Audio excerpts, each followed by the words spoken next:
Legend of Total War here, and today I want to do a follow-up video on the leaks from yesterday and add a lot more context as to why I decided to make that video and what the purpose of that video really was. So I just firstly want to say that I was not pressured whatsoever to make that video. I made that decision to leak that stuff on my own. Now the information that was given to me, that was volunteered. I didn't have to pressure people to get it.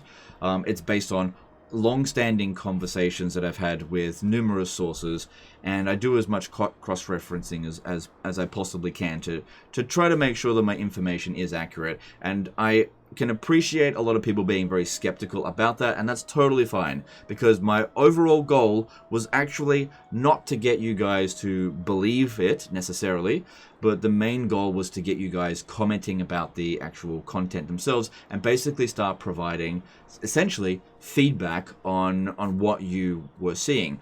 The way that I wanted to present that video, which I think I achieved, I mean, you guys can tell me what you think, is that I didn't want to express my own personal opinions in that video.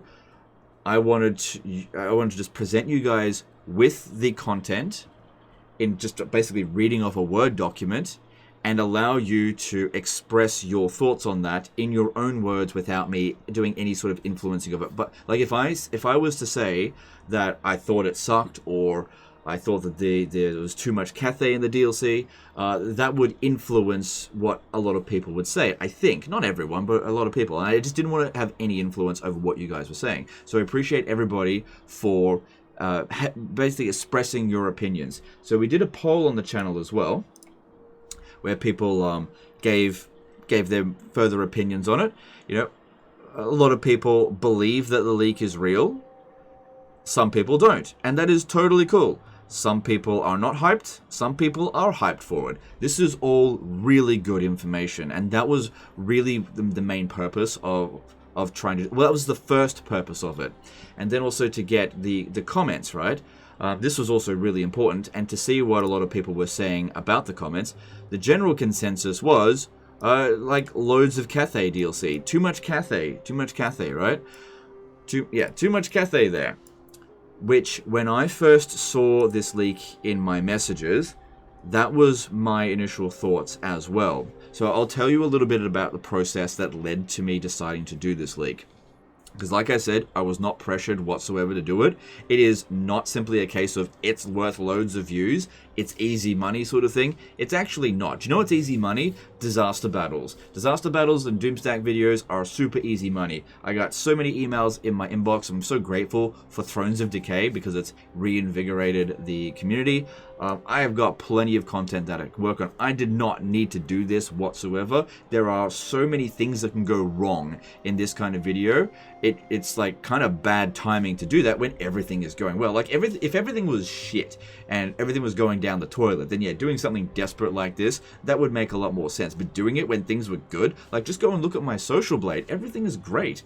It makes no sense to pop this video down just to get more views, because it's thinking about today at the cost of tomorrow. And I've always tried to live by the ethos of sacrifice today to live for tomorrow. I think about the long term. I don't want to be here for another couple of days. I want to be here for another couple of years, or 10 years, or 20 years even.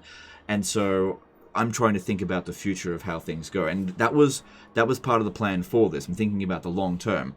So when I got this information sent to me, it was volunteered. I didn't have to request it. And it was part of a conversation ongoing with multiple sources about what the next DLC is going to be. Now, from the information that I've currently got, the current DLC, if it's to be believed, the Lords of Shangyang, is nearing completion right now.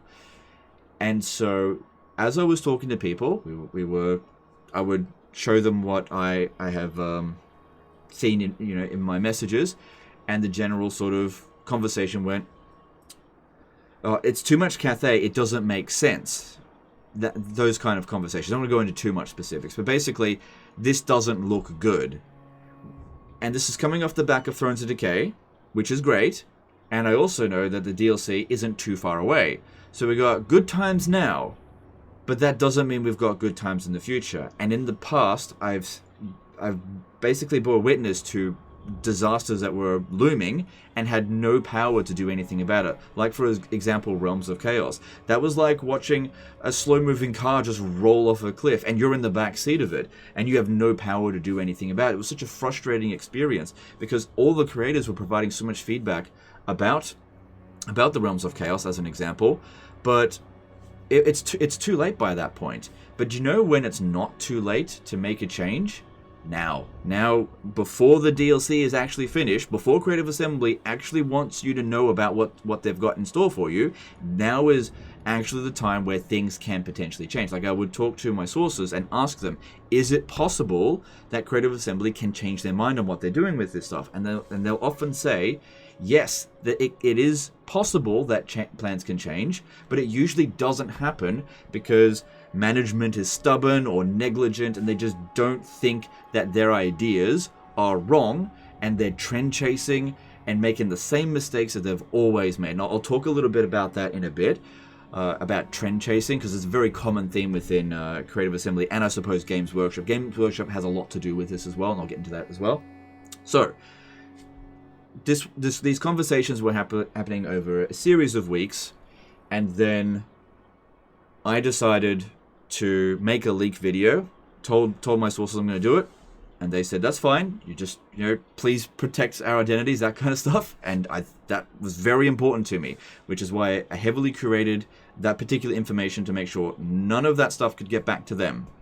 So when they were giving me this information, there was no expectation to actually do a video on it, and most of the time I haven't done videos on this. I've just spoken about the stuff in live streams when people have asked about it. Like, for example, the Epidemia stuff. I knew about the Epidemia stuff quite a bit before I actually spoke about it, but I didn't really want to disrupt their marketing because everything looked like it was going to be fine with Thrones of Decay. So I just let things play out and just maybe tell you guys 1 or 2 days beforehand, and there's no real ramifications for that kind of thing. But listing out the entire DLC's worth of content, that's an entire different, especially if you're going to do it like 3 or 4 months before it's actually scheduled to come out. That is a completely different story. And I have had access to disruptive information in the past, and I've chosen not to act on it. So as an example, I had leaked information sent to me about Total War Pharaoh, where I had access to images and the trailer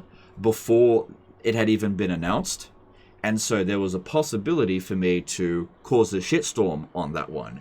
But I decided not to do anything. I didn't even let people know that I had leaked information, and just let things play out, because I'm not interested in a shitstorm. When I saw Total War Pharaoh, I realized it was too late to do anything, and so I just immediately clocked off it. I just wasn't interested in riding another hill downhill. I wasn't going to let Creative Assembly's decision derail, what I'm trying to do here.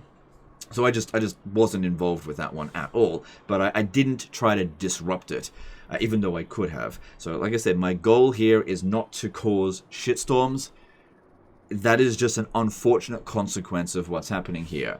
Now, with you guys having provided your feedback, Creative Assembly can now see what you guys think of their DLC, assuming, of course, that it is correct. A lot of this is assuming that it is correct, which I know a lot of you guys probably don't assume it's correct. Worst case scenario sort of situation. And this gives them now an opportunity, before they have released the roadmap, which was rumored to be coming soon. This gives them a chance to take a step back, rethink what they're doing, because it's not set in stone, and make changes that is going to be along the lines of your expectations. That's the most important thing. They need to make sure that their DLC meets your expectations, that the price meets their content. And if they still feel, based on your feedback, that they have done that, then what I've done here is for nothing, but at least they can be sure that they have made the right decision if that is the case. They've got the information there now. And don't get me wrong, I'm not doing this for Creative Assembly. I am doing this for me and for you, because when you guys are happy, I'm happy. I benefit greatly when you guys are happy. As an example, Thrones of Decay. If you have a look at my social blade, right, go to socialblade.com and search Legend of Total War, you can see that all of my metric numbers are up. Subscribers are up, views are up, watch time is up, everybody has been very happy because the content is good.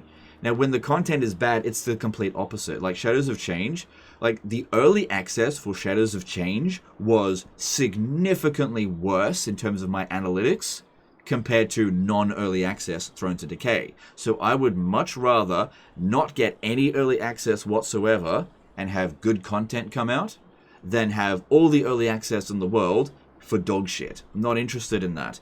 So fuck early access, it doesn't matter. What's important is that the product match your expectations. And this way you've got an opportunity now to express your opinions, and Creative Assembly hopefully can act on it. Because typically speaking, they only care about your opinions. Whenever creators talk to them about their opinions about DLC, they listen to it, but for the most part, they'll only make the most minor adjustments. You know, they'll tweak a few units. They're not going to make any massive changes.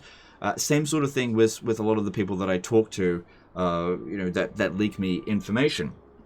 They'll say that a lot of their feedback falls on deaf ears, and they're worried that we're going to enter other situations where DLC is not going to be profitable because the management at Creative Assembly is once again trend chasing. They haven't learned from the lessons that they've just overcome, and they're just making the same mistakes again.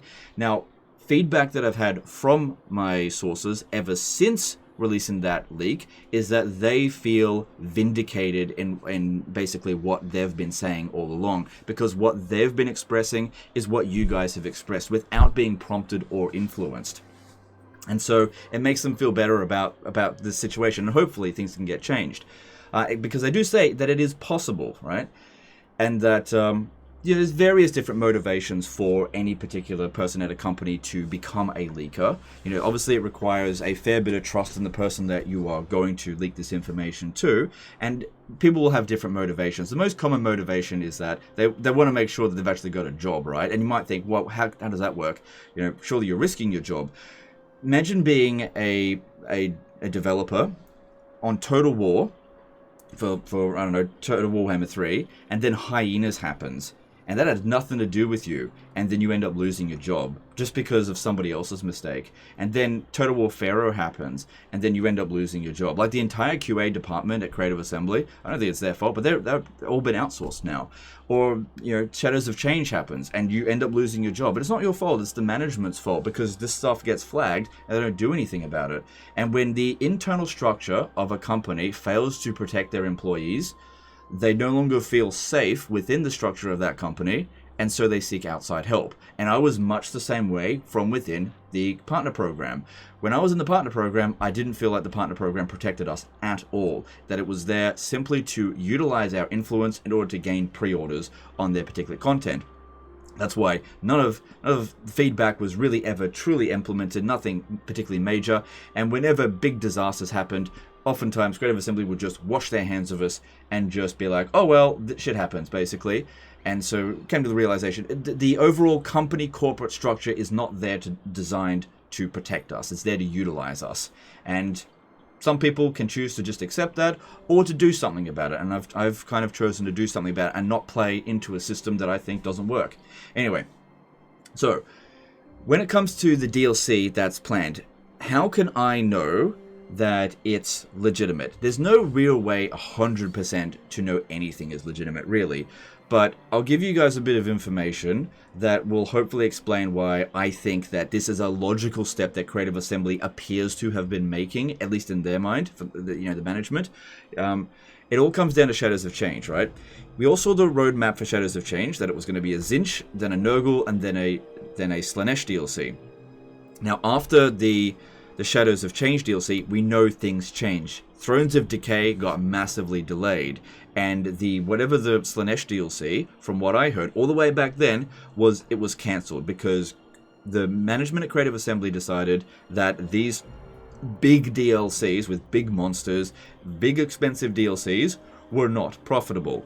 And even though Shadows of Change wasn't profitable even now, and that Thrones of Decay is actually profitable even now, as of recently, so that's a bit of extra information there based on my sources, it's still probably not in their best interest to make more of those style DLC. So in terms of Thrones of Decay, just talking about the profitability of it, everybody loves the actual content of Thrones of Decay, right? But in terms of profitability, based on the information that I've got, the DLC was so ridiculously expensive to make that they're very actually quite lucky that it just kind of exceeded expectations. And to strike gold twice in a row is very unlikely. So doing another Thrones of Decay style DLC, big money for big DLC, is a risky business decision. And so they've gone about it the other way around. Instead of going big DLC for big money, go small DLC for small money. Make it less risky. Make it so that the expectations for sales are significantly lower, and that they're going to capitalize on trends and make the DLC as accessible as possible, and try to make it influence as many races as possible, and make it as cheap as possible to make, which is why you're not seeing big headlining monsters, because as we've all heard before, things like the Jabberslith costing a full Charlemagne, right? These big monsters are very expensive to make because they've got a lot of moving parts. It's probably very difficult to balance and make it all work. Like, I can imagine that the Thunder Barge, as an example, was pretty damn expensive to make. And so they were willing to put in that budget to sort of get community goodwill back for Thrones of Decay, and now that they've got your goodwill, it's time to try to get things back on track in terms of profitability. Because if Creative Assembly can't turn Total War Warhammer 3 profitable, it is going to come to an end very soon. Like, obviously they've got a certain amount that they're promising to do, but if you're looking for a long-term solution for Total War Warhammer 3, if it can't be profitable, it's not happening. It's going to be very difficult for them to make this work, from what I've heard. I think there's just too many fingers in the pie now, and there's just no way to really turn the same profit that they had with Total War Warhammer 2. The economic situation just isn't the same. So, why double Cathay? Why a single race pack, a sub-faction pack for Cathay? Right, if we go to the Total War Twitter here, we can see in December 27, 2023, a post by Total War. This will give you some insight as to what they might be thinking, right? And they showcase a bunch of factions that are most played in certain areas. Empire, that's not a surprise. In North America, most played faction is apparently Kislev. In Europe, the most played faction is Kislev. In Asia, the most played faction is Cathay. Now, based on what you're seeing there, I'm sure a lot of you would be like, well, then surely it would be Kislev, right? But here's a bit of extra information. From other sources that I've heard, Games Workshop has basically put a block on more Kislev content because of the war that's currently going on, between Ukraine and Russia. I don't want to get into that at all. But apparently Games Workshop just doesn't want any additional references to any of that kind of stuff. And they've just said, no more Kislev stuff. No more of that. For now, at least. Right? Focus on the other Order faction. What's the other Order faction for Warhammer 3? Oh, it's Cathay. This is a popular faction. Oh, and where is it popular? Asia. Cool, that's nothing wrong with that. But where has Creative Assembly attempted to sell a lot of DLC in a particular region, and where has it totally backfired before? Remember Total War 3 Kingdom? Remember the DLC that was specifically designed for China, even though it was like bad DLC? And remember what happened to Total War 3 Kingdom? 3 Kingdom, sorry? Well, it seems as though history is repeating itself because people don't learn their lessons. Because I've spoken to people from that area. Typically speaking, Chinese people are less likely to purchase DLC. They want to buy a game and it just be completed, from what I've heard. Unless things have changed since then. Maybe they have. Maybe their market research reveals that this is actually going to be a banger. I don't know. But that is the general consensus here from what I've heard, is that is the target. Make it big in Asia, and then you've got the Border Princes for all your other guys. And then there's more Cathay. There's nothing wrong with that mindset. I just personally think it's going to backfire again because Creative Assembly does it, like I said before. They don't learn from their history. They make the same mistakes over and over again. Why is it that this time will be any different than last time? I don't want to see the future of Total War Warhammer 3 because they tried to double dip into China. I don't want to see that happen, And so with all of this information, it kind of makes it a bit more it's a bit more logical how they would think why they would do a double Cathay DLC and the type of DLC that they're trying to do, which is to try to make it as accessible as possible, hit as wide of a reach as possible, have these DLCs be sub-factions that other factions can make use of, give you some reason to purchase a DLC, even if you're not actually interested in Cathay, while heavily capitalizing on the Chinese market. And I have a suspicion that it's just going to be a mistake.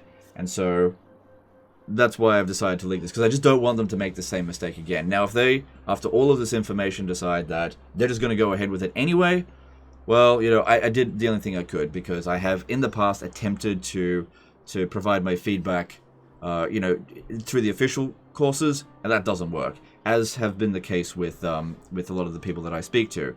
And I don't have a good feeling about what's coming, even though Thrones of Decay was great. It just seems like Creative Assembly is going to make the same mistakes that they've always made and just not learn from their history.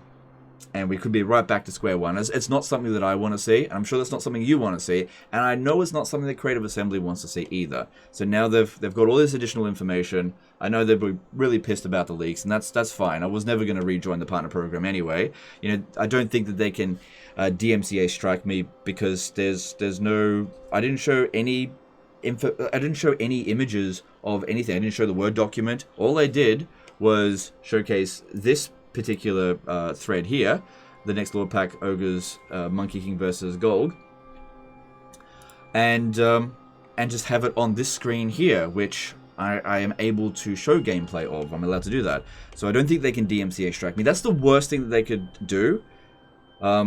So I'm not really in a vulnerable position to get any sort of backlash from Creative Assembly. The worst thing that could happen to me in terms of having made this leak is that it be a punk, which some people are predicting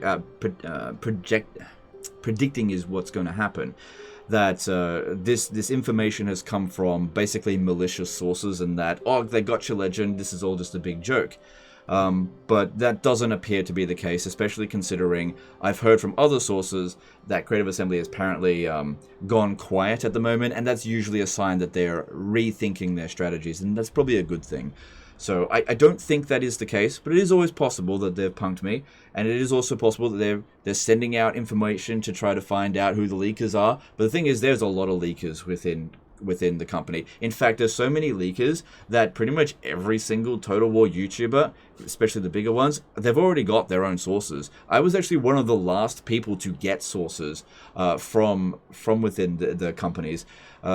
Everybody else has already got them. So if you've ever watched like a speculation video from a YouTuber and it's like been really close to on point, well, it's not really so much speculation, you know. It's just that they're really careful about how they present them so they don't get into trouble, basically.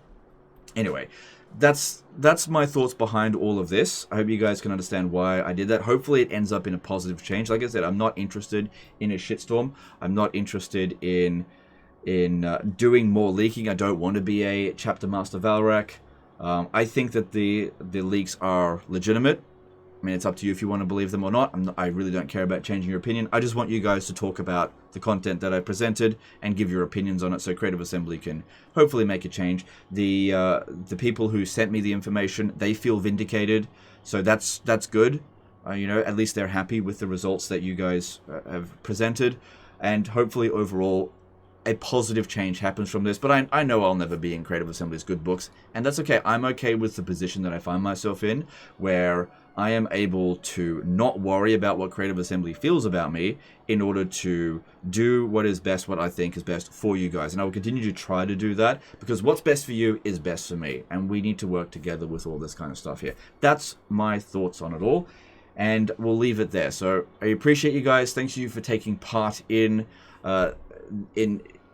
this little experiment, I suppose. We will see what ends up happening. I appreciate each and every one of you, even if you had something negative to say about me. The most important thing was that you participated in this, and we'll just see what happens. Anyway, it's the end of this one. Appreciate you, and we'll see you next time. Later, guys.